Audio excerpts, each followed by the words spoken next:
The marriage line， 婚姻线。我们看待婚姻线是要和感情线一起看的，同时也不能排除和命运线在一起的分析。印度的首相经文甚至把婚姻线和整个手掌结合起来一起分析。婚姻线，它位于小指头的下方，小指头和感情线之间的部位。通常，婚姻线的长短粗细有几条呈现，是否有分叉和弯曲以及中断，这些都体现了你对婚姻双方感情情感的态度、期盼和奉献。我叫 Lisa， 我用我的人生来印证手纹的真相，以及如何一步步把自己不见好的命运变得成功美好。最爱那句话，我命由我不由天。婚姻线是多么被人误解。我曾经看见过一个人的手上长长短短2条婚姻线，这并不表示他会结2次婚。我也曾看见过有人的手上一根婚姻线都没有，但是他却已经结婚了多年。实际中，婚姻线应该叫做奉献承诺线，把它归于看待双方的关系。双方的关系，它可以是对宗教的关系，对信念，对朋友，对家人的关系。现实中，在你爱上人、考虑结婚的时候，你一定要记住婚姻线它告诉你的最基本的意义。这根线是在你的手上，表现的是你的人生。所以你要努力观察你爱上的对方是在什么样的家庭长大，对方说话沟通的方式和你的文化水平是否一样，他是怎么过日子的，他在日常生活中的行为和习惯，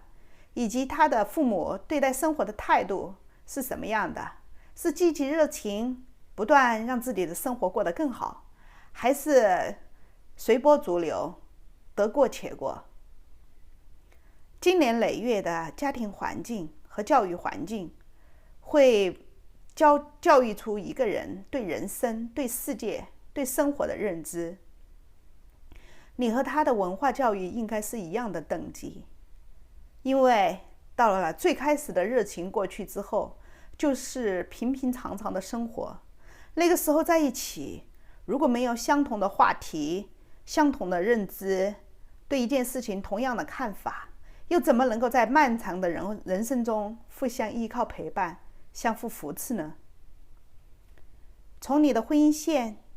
就可以看出你对婚姻的态度，以及你对对方的期盼是什么。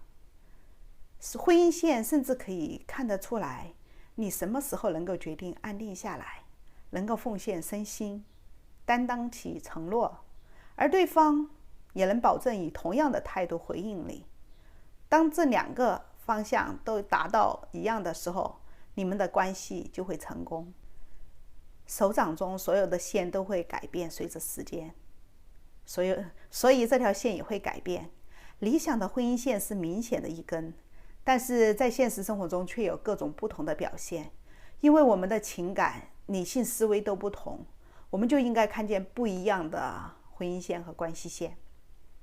我们把手上这一段位置从下到上可以平均分为3个部分，下面一个部分我们叫 physical， 中间我们叫 social， 顶上我们叫 mental。 26岁和28岁以前我们都是 physical， 因为都是身体的需求，青春外表的美丽和健康，同性或者异性之间的吸引力。我们会爱也会受伤。28到45岁是社会上的责任和担当的时候，45岁之后呢，就是精神上的需求了，2个人之间相互的扶持和妥协。下面这张照片，手中的婚姻线有2条，2条婚姻线并不是指他有2次婚姻，也不存在有2个爱情，2次不同的爱情。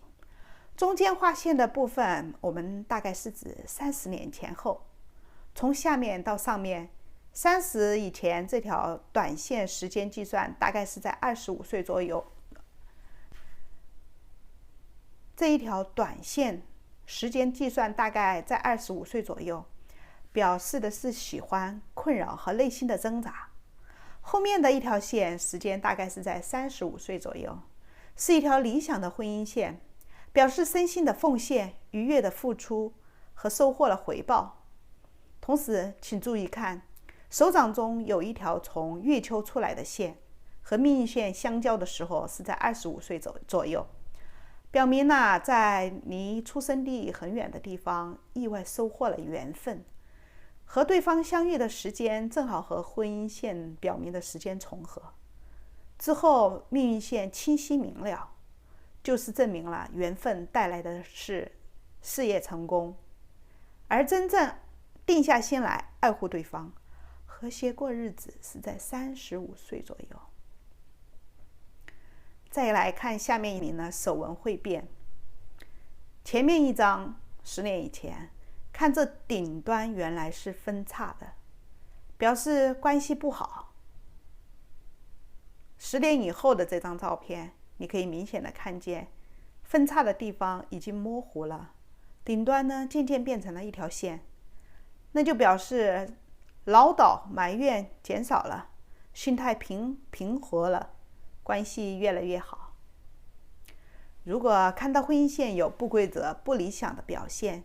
就要调整自己的心态。你的人生和你与他人的关系都掌握在你的手中，自己手中婚姻线会告诉你根源在哪里。如果婚姻线接尾的地方朝上扬起来，那就是你认知中觉得自己高高在上、自我中心，觉得自己一个人过得也蛮好的，还是因为你没有学会如何和他人相处交流。如果婚姻线结尾的地方向下弯曲，接触到了感情线，朝向了火星丘，火星丘这里表示的是战斗、拥有和控制。在两个人的关系中，需要的是爱和理解，不是控制和拥有。如果婚姻线一直从手边延长到中指下面，或者是在中指和食指之间，那就是和金星带连在了一起，变成了双重感情线。那就是说你是变成了感情的奴隶，在双方的关系中总是在祈求，然后对方就会觉得很疲惫和烦躁。知道了自己的手纹上的信息，那么如果要一个幸福的关系，就要努力的去改变自己的性格和脾气，不要向父母和朋友去抱怨，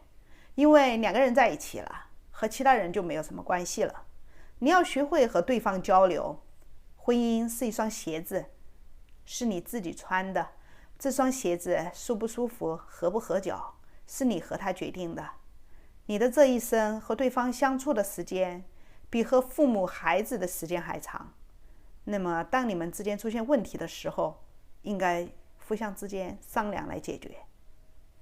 最后，我的警告：在你们一起生活之前，你一定要了解对方有没有家暴的倾向。和你吵架的时候，他能不能控制住他的情绪，和你好好的说话，而不是朝你大吼大叫，又砸东西又摔东西，讲着恶毒的话，推你伤你，推伤的，甚至大打出手。或者他也会用一连几天不说话来对待你，这是冷暴力。也许你会说，就算是他现在不是很好，但是和你在一起之后，他会改掉那些毛病。我想提醒你，比如说喜欢享受，不喜欢工作，总是抱怨，从来不知道反省自己，又懒惰又自卑，还偏偏喜欢计较，又敏感，再加上暴力或者冷暴力，这些毛病并不是你能改变的。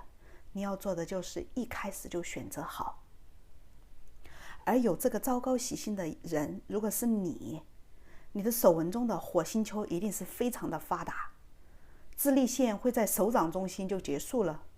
甚至掌纹中都找不到代表恒心和毅力的命运线。如果这是你，改变的办法就是学会思考，开拓自己的眼界，问一下你自己，你是不是愿意继续这种一代一代恶性的循环？这就是我要告诉你的，如何看懂掌心里的信息，了解自己，爱护好自己的身体，提高自己的见解，改变自己的性格，就会改变自己的命运。我的命运由我决定，还是那句话，我命由我不由天。如果看过视频有什么问题和想要弄清楚的地方，请点击链接在推起上来找我，谢谢。